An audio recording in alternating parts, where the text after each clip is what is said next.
ये सुखदेव जी कहाँ हैं, इनका जन्मोत्सव हुआ कि नहीं? क्योंकि जब तक के सुखदेव जी हमारे ध्यान में ना आए और जब तक के भागवत महापुराण में सुखदेव जी का प्रादुर्भाव न हो, तब तक के कथा आगे कैसे बढ़े? इसलिए सुखदेव जी का चिंतन करते हैं नैमिषारण्य में बैठे हुए श्री सूत जी महाराज, और कहते हैं सज्जनों, श्री सुखदेव जी अपनी परम आराध्य गुरुदेव किशोरी राधा रानी के चरणों में क्रीड़ा कर रहे हैं, खेल रहे हैं। किशोरी राधा रानी को भी लगा कि सुखदेव को पृथ्वी पर जाने की आवश्यकता है, जब तक ये नहीं जाएंगे तब तक हमारे ठाकुर जी की कथा का विस्तार कैसे होगा। और कहते हैं राधा रानी ने आदेशित किया, बेटा जाओ मृत्युलोक में जन्म लो। सुखदेव जी ने कहा, माता मैं जन्म नहीं लूंगा। क्यों? बोले विष्णु की माया मुझको पकड़ लेगी, और जब विष्णु की माया मुझको पकड़ लेगी तो मैं भी उसी चक्कर में पड़ जाऊंगा। कौन से चक्कर में? मेरा मकान, मेरी दुकान, मेरी बीबी, मेरी टीवी। अच्छा यही तो चक्र है ना जी, सबसे बड़ा वाला। माता मुझे नहीं जाना, हमें तो आपके चरणों में ही आनंद मिल रहा है। किशोरी राधा रानी ने कहा, नहीं नहीं बेटा सुखदेव, मेरा आदेश है तुम मृत्युलोक में जाओ। इधर देवर्षि नारद ने सोचा जब तक के सुखदेव जी का जन्मोत्सव नहीं होगा तब तक के मृत्युलोक में भागवत का प्रचार प्रसार कैसे होगा, सो कुछ न कुछ तो करना चाहिए। देवर्षि नारद ने बीणा उठाया और कीर्तन करते हुए जा रहे हैं। कहां? देवाधिदेव महादेव भोले बाबा के दिव्य पावन सानिध्य में माता पार्वती जी कैलाश पर्वत पर हैं। भोले बाबा कहीं बाहर गए हुए हैं। पार्वती ने देखा, अरे नारद जी आइए आइए नारद देवर्षि, बहुत बहुत स्वागत आपका, बड़े दिनों के बाद में आए। कहां से आए, कहां को जाना है? क्यों आजकल दिखाई नहीं देते? नारद जी ने कहा, माता जी क्या बताएं, आजकल हमने आना जाना बंद कर दिया। बोले कैसे? बोले क्या बताएं माता जी, आजकल लोगों में बड़ा बनावटी प्रेम है, और जहां स्वार्थ है वहां ये नारद कभी नहीं जाता है। पार्वती जी ने कहा, लेकिन तुमको मेरे वहां तो आना चाहिए ना, मेरे वहां तो कोई बनावटीपन नहीं, मेरे वहां तो कोई स्वार्थ नहीं।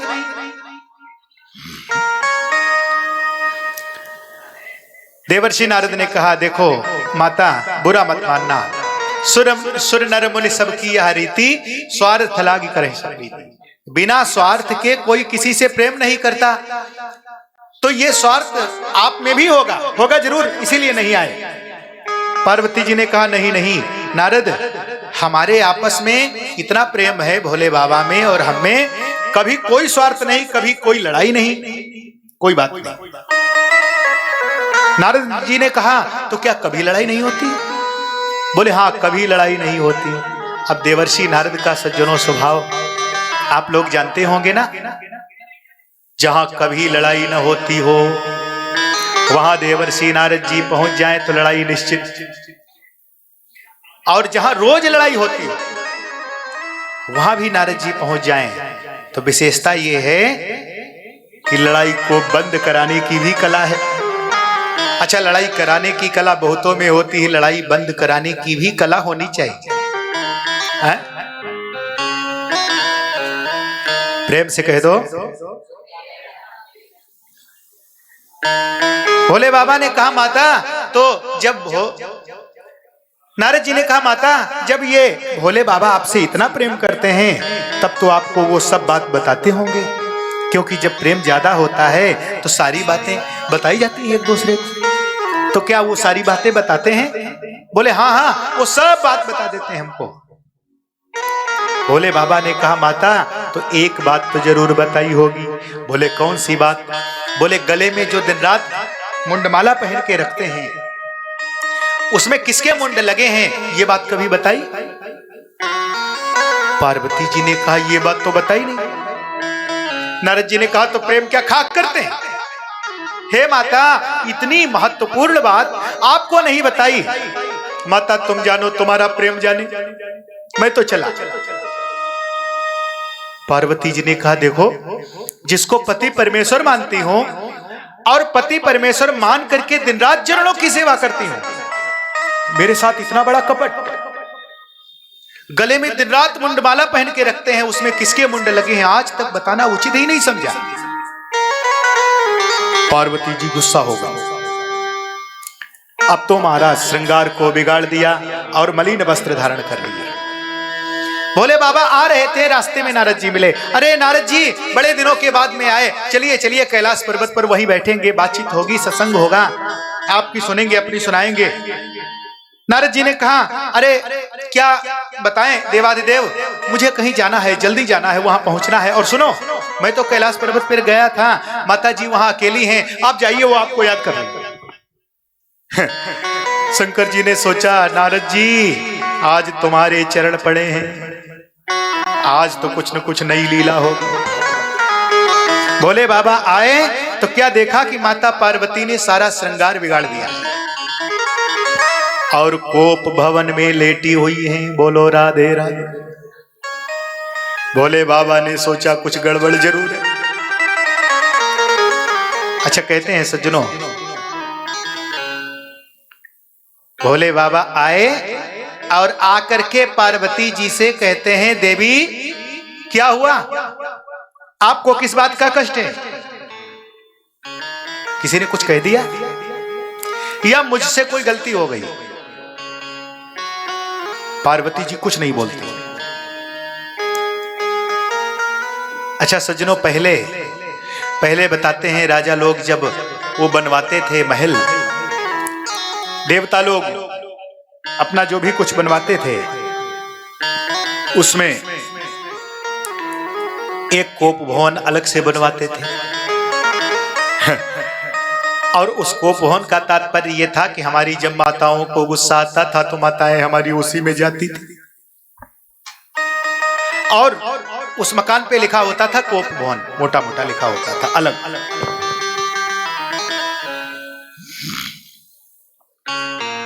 एक जगह एक भगत जी ने कहा महाराज जी, तो ये पहले लोग बनवाते थे, अब क्यों नहीं बनवाते हैं? हमने कहा देखो जी, ये लोग पहले बनवाते थे तो पहले इनके कोप भवन हमेशा खाली पड़े रहते थे। क्यों? क्योंकि हमारी माताओं को कभी गुस्सा आता ही नहीं था, और आज तो बात बात पे गुस्सा, नाक पर ही गुस्सा रखी, सारा घर ही कोप भवन है। प्रेम से कह दो, कहो ऐसी लड़ाई हो जाए कि महाराज पूरी रात जागरण ही हो जाए। प्रेम से कह दो। आज कहते हैं भोले बाबा पार्वती जी से केवल बस इतने ही शब्द बोले, कोई कष्ट हो तो बताओ, या मुझसे कोई गलती हो गई। अच्छा, आपने रामायण में कथा सुनी होगी कि एक बार कैकेयी जी को भवन में चली गई थी। क्यों? और महाराज दशरथ ने क्या कहा था? महाराज दशरथ ने बड़ी विचित्र बातें बोली थी। हे मृगनयनी, हे सुंदर नेत्रों वाली, तुम क्यों गुस्सा हो? अगर तुमको किसी ने कुछ कह दिया हो तो उसको देश से हम निकाल दें बाहर। अगर किसी ने गलत दृष्टि से देखा हो तो उसकी आंखें निकाल दें। और सुनो, हे सुनैनी, हे मनमोहिनी, अनेकानेक सुंदर श्रृंगार रस के सुंदर विशेषणों से संबोधित करते हैं श्री दशरथ जी कैकेयी जी को, और कहते हैं आप गुस्सा मत होइए, आप जो भी कुछ कहेंगी आपकी हर एक बात को मैं सुनूंगा, स्वीकार करूंगा। आप बताइए आपको क्या कष्ट है? अब ध्यान देना सज्जनों, उधर पार्वती जी के कोप भवन में है तो भोले बाबा ने केवल 2-4 शब्द बोले, और इधर कैकेयी जी को भवन में है तो दशरथ जी क्या क्या बोल रहे हैं, इतनी सारी बातें बोल रहे हैं श्रृंगार की। अब सज्जनों, यहां पर एक चिंतन की बात यह है कि दशरथ जी जब कैकेयी को कोप भवन में मना रहे थे तो ये कब की घटना है? जब राम जी का विवाह हो गया था और राम जी की राजा बनने की तैयारी थी। क्यों? उसी समय की तो बात है ना। तो जिसका बेटा इतना बड़ा हो कि उसकी शादी भी हो गई हो, और शादी बनने के बाद राजा बनने का मतलब है संपूर्ण घर को संभालने की सामर्थ्य उसमें आ गई हो। तो जिसका बेटा इतना बड़ा हो कि संपूर्ण घर परिवार को संभालने लायक हो, तो उसकी उम्र कितनी होगी? क्यों? उसकी उम्र भी तो अच्छी खासी होगी महाराज। और जिसका बेटा इतना बड़ा हो और वो अपनी पत्नी से ऐसी बात बोले, हे सुनैनी, हे मृगनैनी, आप प्लीज गुस्सा मत होइए। अगर वो ऐसी भाषा बोलता है तो बताइए ये बात कहां तक ठीक है? क्योंकि जो मेरी शैली है, शब्द उच्चारण है, ये हमारे उम्र के स्टैंडर्ड में ही शोभायमान होते हैं। जैसी हमारी उम्र हो वैसे ही शब्दों का स्टैंडर्ड हमारे जीवन में अच्छा होता है। तो दशरथ जी कैकेयी से ऐसी भाषा बोलते हैं तो कहते हैं जहां पर उम्र हो बचपन और दिल हो बचपन, तो बताइए गड़बड़ हो जाएगा ना। आना था राम राज्य, लेकिन आ गया संकट। बोलो राधे राधे। राम राज्य की स्थापना होनी थी ना, तो हुआ क्या जी? अधिक उम्र में जब ऐसा करेंगे तो जी हो सकता है मरने की भी नौबत आ सकती है। तो दशरथ जी का क्या हुआ? मर ही गए। प्रेम से कह दो और जोर से। बोले बाबा ने कहा देवी बताइए ना, आप क्यों गुस्सा हैं? पार्वती जी ने कहा रहने दो, ऊपर से भी काले और अंदर से भी काले।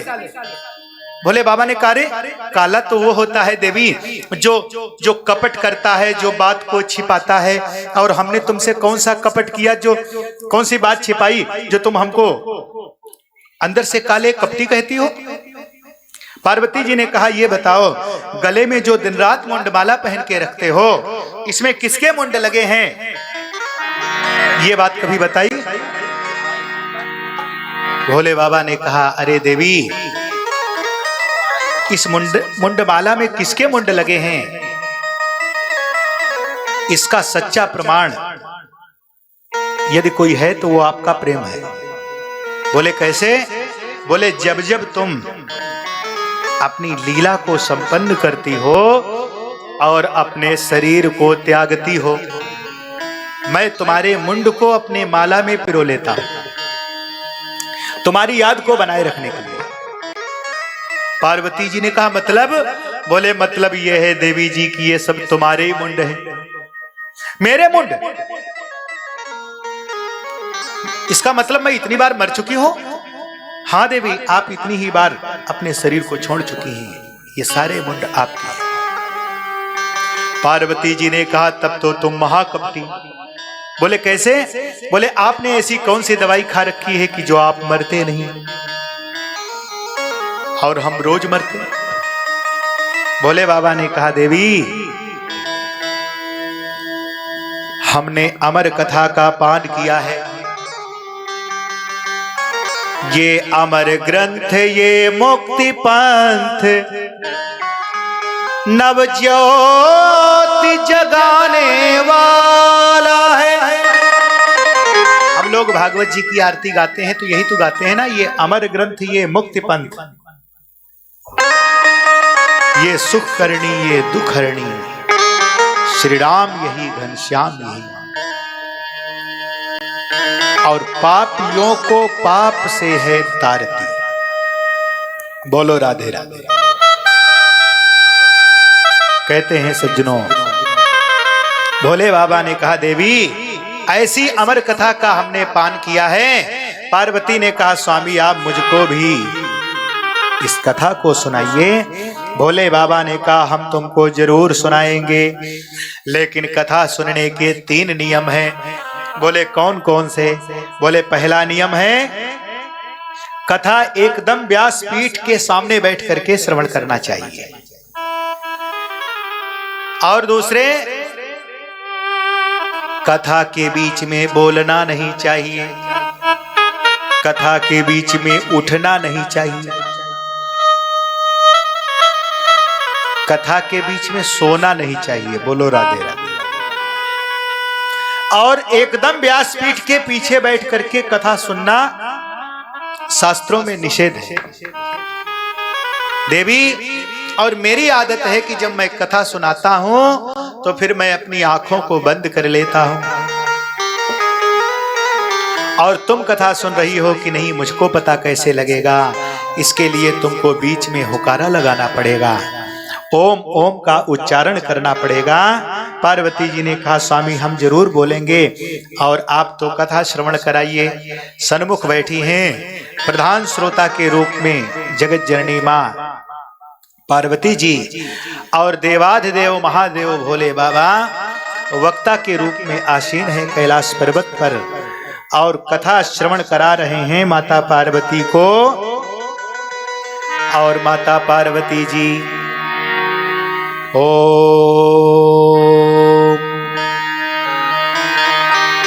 ओम ओम ओम का उच्चारण करती हैं। भोले बाबा कथा का रसपान करा रहे हैं और कहते हैं, इधर किशोरी राधा रानी की सदप्रेरणा से श्री सुखदेव जी एक पक्षिणी के गर्भ से कहते हैं विगलित अंडे के रूप में प्रादुर्भूत होते हैं, और भोले बाबा जो कथा श्रवण कराते हैं उसी कथा को श्रवण करते हैं श्री सुखदेव जी। और इनके जो पक्षिणी नर्मदा हैं, कहते हैं इनको छोड़ करके वो कहीं अन्यत्र चले गए हैं। और आज कथा के प्रभाव से विगलित अंडे से श्री सुखदेव जी महाराज का जन्म हुआ है, और जन्म से पहले ही सुखदेव जी कथा का रसपान करते हुए आ रहे हैं। इधर जब छठा दिवस आया कथा का, तो कहते हैं पार्वती जी को नींद आई और पार्वती ने ओम ओम बोलना बंद कर दिया। सुखदेव जी ने सोचा माता को तो नींद आ गई है, माता ने तो ओम ओम का उच्चारण करना बंद कर दिया है, ऐसा न हो कहीं भोले बाबा कथा सुनाना बंद कर दे। क्यों न हो हम पार्वती की आवाज में ओम ओम बोल दें। और सुखदेव जी पार्वती जी की आवाज में ही बोलने लगे ओम ओम।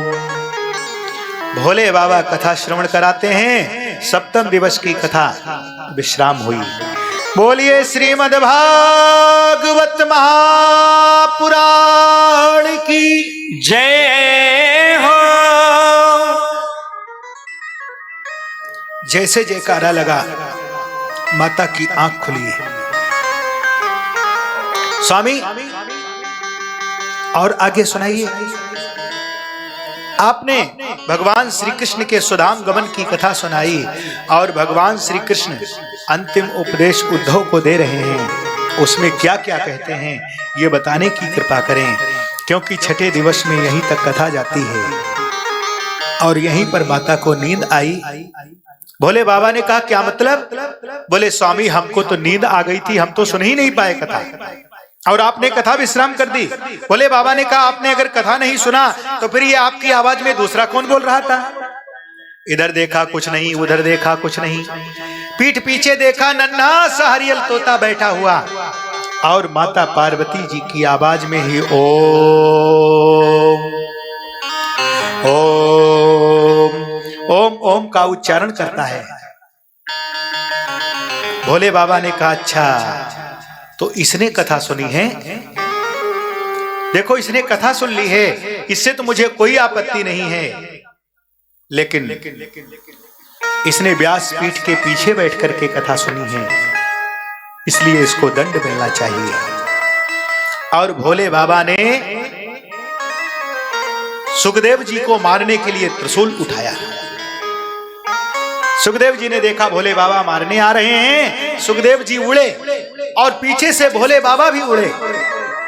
इतनी तेज गति में उड़ते हुए जा रहे हैं। आदरणीय सुखदेव जी महाराज कहते हैं ऋषियों इतनी तेज गति में आगे बढ़ने की सामर्थ्य सुखदेव जी में कहां से आ गई? क्योंकि इनका तो अभी जन्म ही हुआ है और दौड़ लगा रहे हैं इतनी तेज कि भोले बाबा भी परेशान हो गए दौड़ लगाने में। बोले जी इतनी बड़ी सामर्थ्य इनको कथा से प्राप्त हुई है। बोलो राधे राधे। इतनी तेज गति से भागते हुए जा रहे हैं और इधर कहते हैं जो व्यास जी की पत्नी है बिटका रानी, कहती हैं स्वामी जीवन निकला जा रहा है, यदि एक पुत्र हो जाए तो कितनी अच्छी बात रहेगी। व्यास जी ने कहा देवी तुम धैर्य रखो, तुम्हारे ऊपर प्रभु की कृपा जरूर होगी। इतनी बात हो ही रही थी, अचानक श्री विटका रानी को उहासी आई, जमुहाई आई और अपने मुख को फैलाया, और जैसे मुख को फैलाया सुखदेव जी उड़ते उड़ते आए और माता बिटका रानी के मुख में हो करके गर्भ में प्रवेश कर गए। बोलिए सुखदेव भगवान की जय हो। देवाधिदेव महादेव भोले बाबा आए हैं।